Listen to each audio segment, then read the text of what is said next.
Hey, how's your week going so far? My name is Alicia. I'm Nicole. Let's take a little time away from the hustle and bustle of adulting and let's indulge our curiosities just for a bit and talk about killers, psychos, and the unexplained.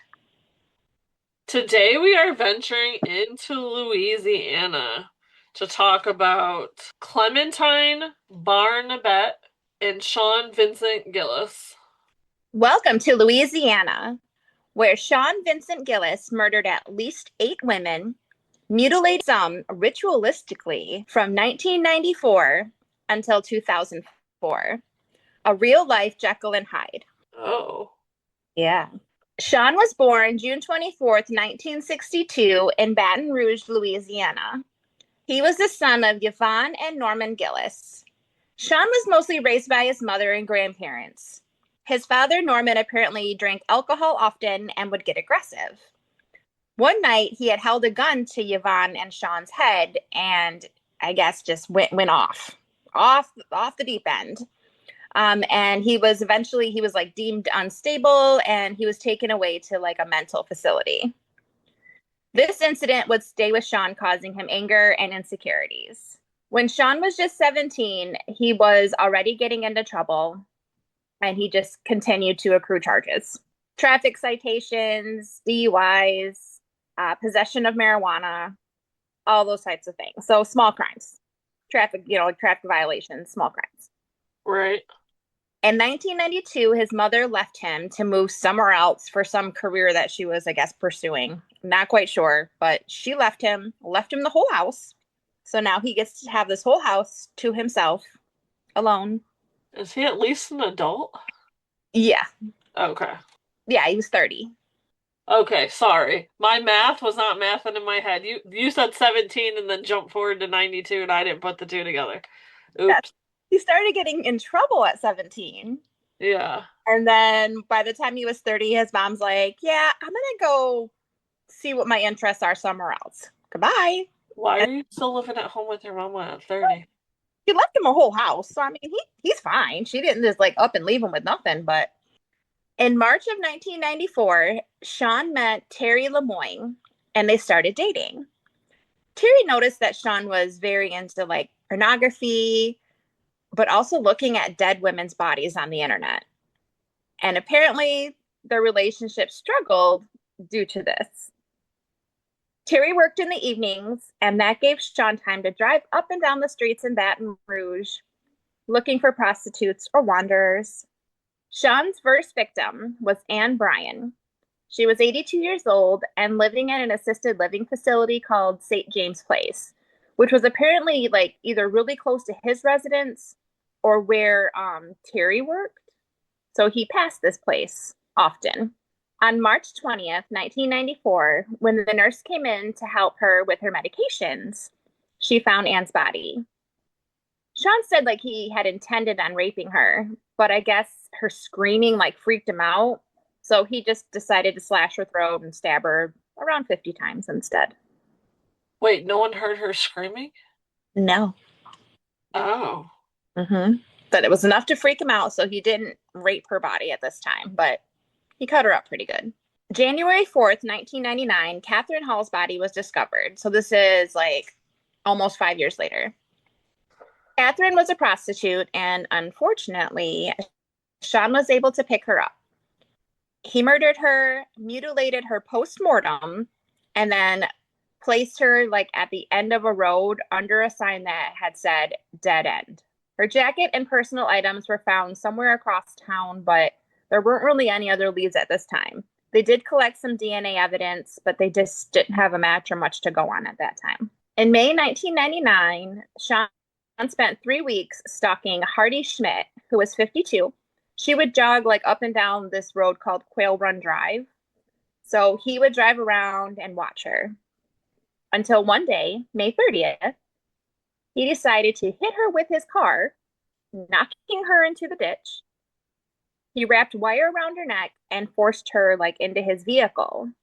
He drove a ways to a park where he raped and killed her, placing her body into the trunk of his car and driving around for a couple of days before disposing of it. So it's in his trunk for a couple. No one smelled it? Oh, yes. Now, something about this. Remember, Sean is dating Terry. Now, they've been dating, they live together. Terry doesn't drive. So Sean normally will drive her back and forth to work. And I guess poor Hardy, being towed around the back of the trunk for a couple of days, did develop that smell. And Terry had actually commented on it. One day, Sean was taking her to work or from work, and she's like, "What is that?" And Sean's like, "Oh, it's nothing. Don't worry about it." Well, this did prompt Sean to go ahead and take care of that body. So he got rid of the body. So, just a side note, Terry, even though they're dating and living together, she has zero idea of what Sean's doing in his spare time. She thinks that she just has this lovely boyfriend, that kind of odd with his pornography and, looking at dead bodies. But she's like, well, I mean, he's it's okay. Like, he's not doing anything wrong to her knowledge.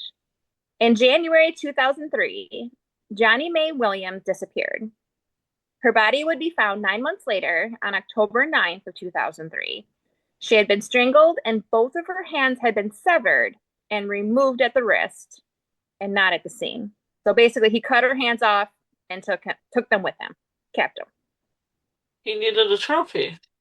Something, something bizarre. But they were not present with her body. He took them. On February 27th, 2004, Donna Bennett Johnston's body was found in a drainage canal. Donna was the mother of two. Now, she did have a bit of a drug problem, and she was pretty flighty and would leave for stretches of times and come back. But she still had kids, and they would still expect her home periodically. Like, I know my mom's out doing whatever, but she comes home. She always comes home. Not this time, unfortunately. Donna's body had been raped and strangled with nylon tie wrap. Her body had been mutilated post-mortem. Her breast had been slashed. There was a tattoo on her right upper thigh. He gouged that out. Severed her left arm off at the elbow. Took that with him. Now, they were able to, from the scene, gather some tire tracks. And the investigators were just running, trying to figure out what cars have these tracks, who around this area has these, who's purchased these type of tires. They found that specific tire, Sean Vincent Gillis, was an owner of that tire. On April 29, 2004, they went to his house and brought him in for questioning, where Sean denied everything and he was released. Later that evening, the DNA profile from Catherine Hall and Donna Johnston's crime scene, it popped up in the system. Sean's a match. Oh. Yeah, so right now Sean's at the house with his girlfriend Terry. From my understanding, because I watched an interview with Terry, and she said we were just sitting on the couch, we're just watching TV, watching movies together, TV together, and he's just it's almost as if he was trying to spend his last moments with her, he knew he wasn't gonna be there very long. But they did go back to the house and arrested him. Once Sean was back into custody and the police were questioning him, Sean just started telling them everything, describing who he murdered, how he did it. He actually went down and was describing the actual zip ties that he was using and why he used those ones, the specifics of it. He would say he wasn't really into killing these women. He was more interested in mutilating and manipulating dead bodies. That's the part he found erotic. That's the part that excited him. Sean confessed to 7, said there could be more, but he really didn't keep count. But during the interrogation, he did end up confessing to 8 names. So on March 21st, 1994, Ann Bryan was a lady from the St. James Place who was 81. January 4th, 1999 was Catherine Ann Hall, who was 29. May 30th of 1999 was Hardy Schmidt, who was 52. November 12th, 1999, Joyce Williams, who was 36. January 2000, Lillian Robinson, who was 52. October 20th, 2000 was Marilyn Nevels. October 9, 2003, Johnny Mae Williams, who was 45. February 26, 2004, his last and final victim that we know of, Donna Bennett Johnston, who was 43. So Sean would call himself a homicidal maniac, said he really didn't mean to be, stating something in his subconscious just made him do these things. His infatuation with crime scenes and dead bodies just pushed him to create like his own crime scene with dead bodies. He had many pictures of the women post-mortem that were later discovered. So he would, as he was murdering them or after he murdered them, he would take all these photographs of everything to keep and look back on. You know, these are his crime scenes that he's creating. Oh. Yeah. So Sean's mental illness was questioned during trial since his father had ended up in a mental institution. They were like, well, maybe he has the same genetics too, but so they were just trying to say it was genetic or something. However, he was found capable to stand trial and he was convicted of murder and is serving life in Louisiana State Penitentiary, putting an end to this awful case. I, Yeah, I don't even know. Like, if that's all you wanted, why wouldn't you dig up dead bodies? I'm not sure.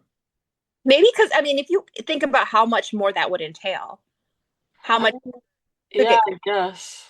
there's a lot more like steps to get caught when you go to like a cemetery and dig somebody up. Plus, they're probably, how would you know that it's not already so far decomposed that you wouldn't be able to get your crime scene, whatever image he has in his mind, trying to recreate or create it?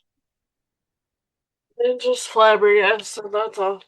It Yeah, would be gross either way. either way, but Okay, well, Clementine Barnett was born in 1894 and was a serial killer in 1911 and 1912, supposedly. She perpetrated two mass murders, one in February and one in November of 1911. Barnabette was born in Louisiana to Diane Porter and Raymond Barnabette. They never got married. She had 1 to 4 brothers. It's really unsure because the dad was very much promiscuous. All the children have different mothers. She for sure had one half sister because they actually lived in the house together. So I don't know if that was like her mom's other child. It doesn't really say. But the half sister did move away after she got married. She wanted to get away from the abuse. Her father was a sharecropper, a petty theft, and he abused all of his family members. Barnabette was Creole and potentially of mixed race, but that's all up in the air too, as far as documentation goes about that. The whole family moved to Lafayette in 1909. And then in February 24th of 1911, so 3 years later, the neighbors, the Andros family, were all murdered in their home. Mom, dad, all the kids. On the 26th, Raymond was arrested for it but released a week later for insufficient evidence. Then he was rearrested in July after Clementine and one of his sons, Farron, testified against him. Everyone else but his kids denied seeing him covered in blood that night. So the reason they arrested him is because these two kids were like, "Hey, our dad came like home and he was covered in blood." But like that same evening, there's multiple neighbors and his wife, which probably not a credible witness because he's abusing her. But like multiple neighbors that are like, he was not covered in blood. What are you talking about?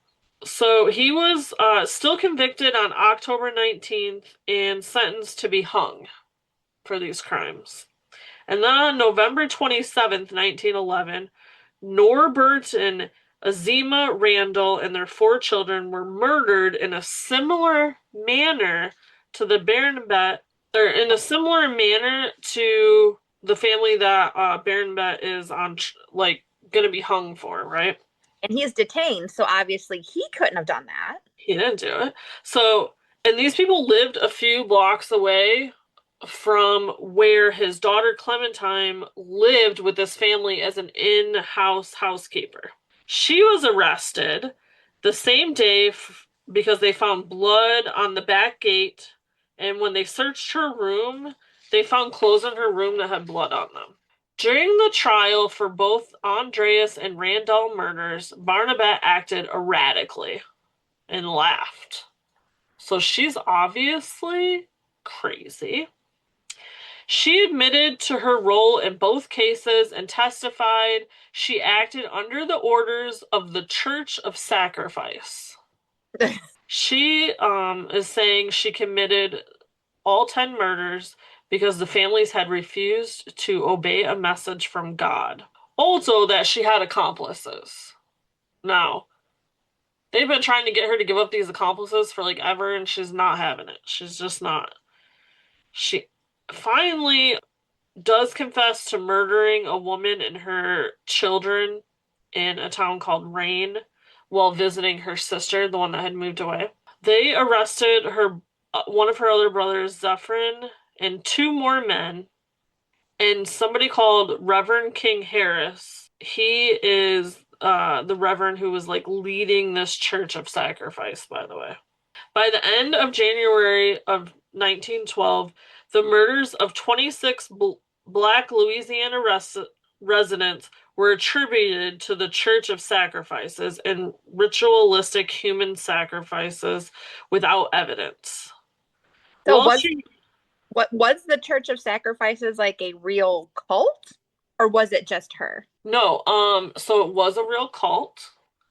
What they actually think is, and it talks about more in here, but that she was just subjected to so much abuse as a child.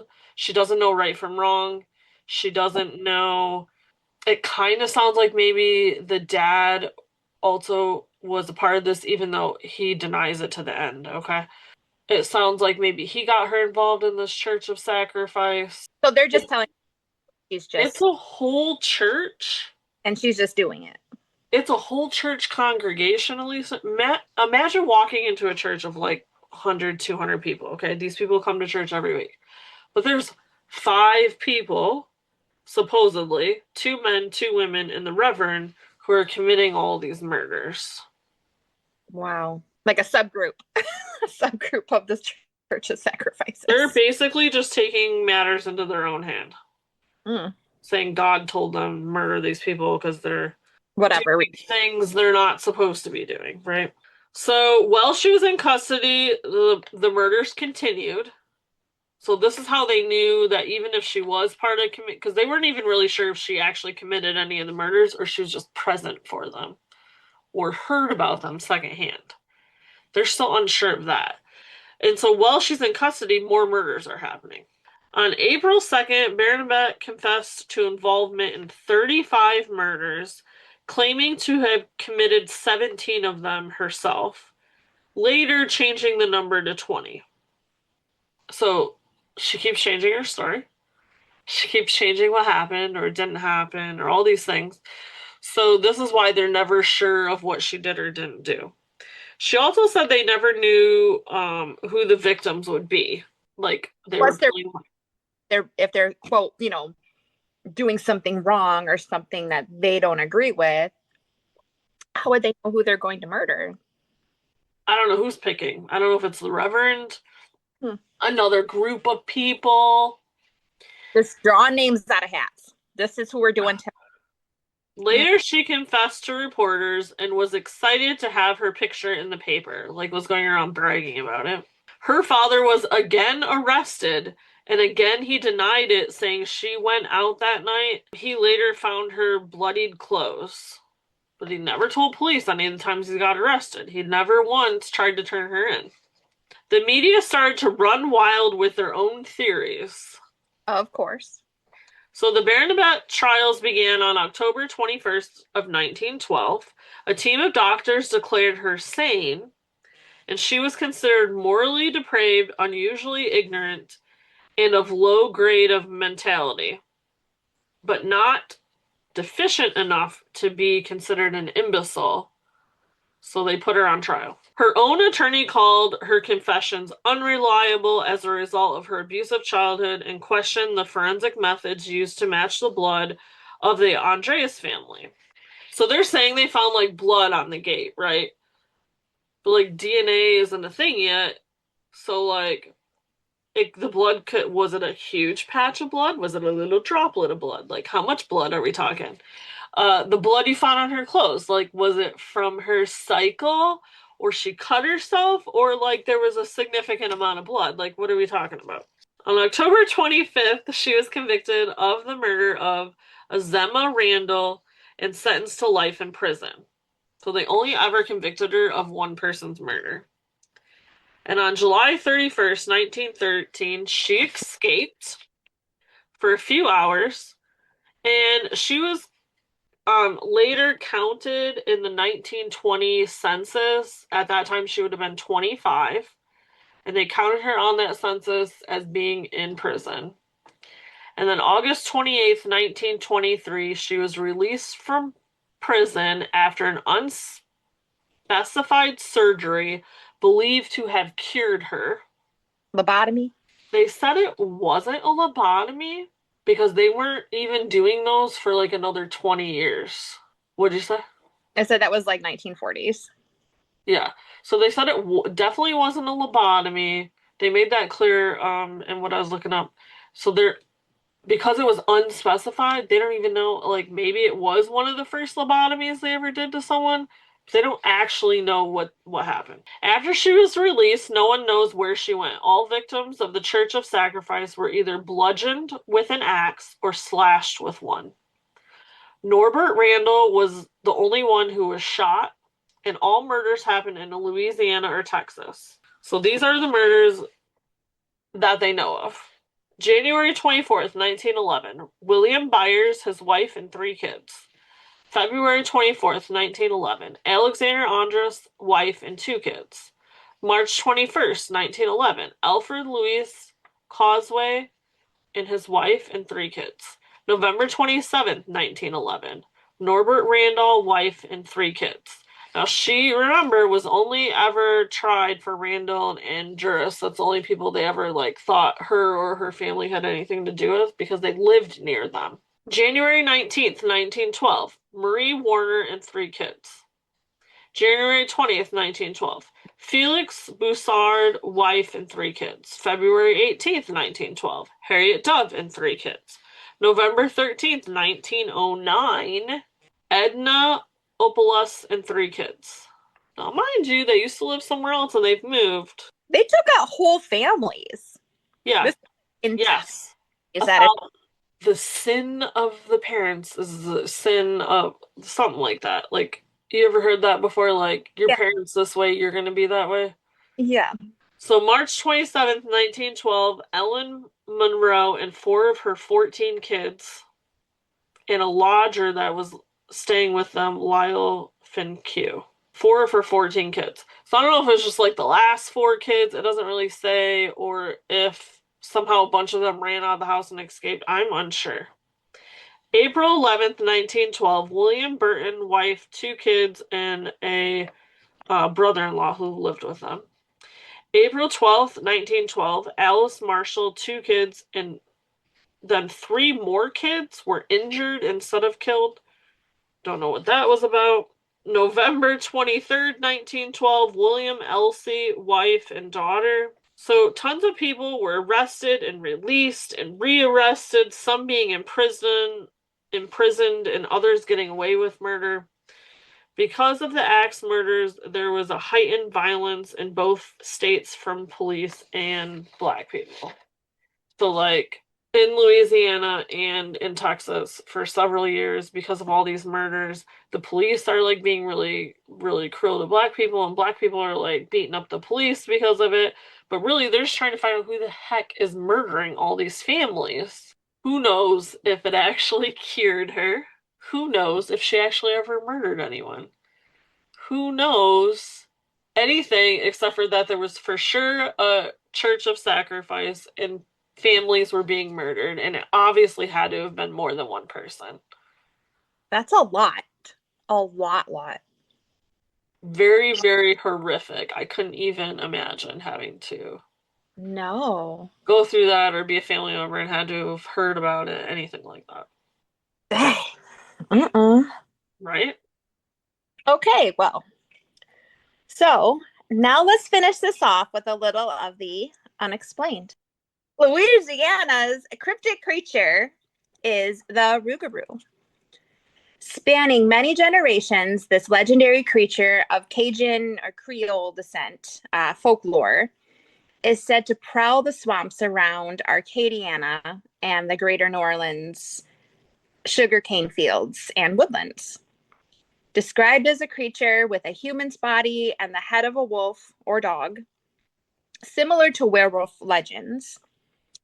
Now, there are many variations of what the Rougarou do, including they would be under a spell for 101 days. During this time, the curse is transferred person to person, and while they're under this spell, their body is taken over, and the Rougarou draws like blood from other humans, like vampiristic, right? Okay.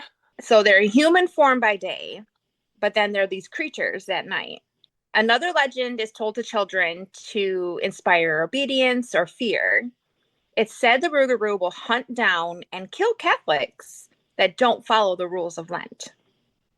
So if you don't follow these rules, kids, and if you misbehave or you don't, the Rougarou will get you.